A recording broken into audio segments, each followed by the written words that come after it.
লেখক সুকান্ত ভট্টাচার্য।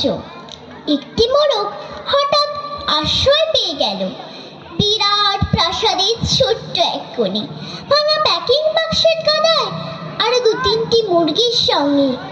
আশ্রয় যদিও মিলল, উপযুক্ত আহারও মিলল না। সতীগ্ন চিৎকারে প্রতিবাদ জানিয়ে গলা ফাটালো সেই মোরগ।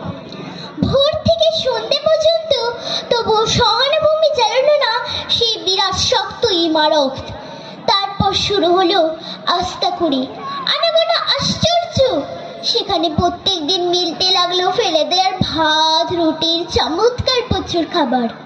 তারপর আস্থা করে এলো তার অংশীদার, ময়লা ছেঁড়া ন্যাকড়া পোড়া আরো দু তিনটি মানুষ। কাজের দুর্বলতা মোরগের সঙ্গে খাবার গেল বন্ধ হয়ে। খাবার খাবার খানিকটা খাবার। অসহায় মোরগ খাবারের সন্ধানে বারবার চেষ্টা করলো প্রাসাদে ঢুকতে।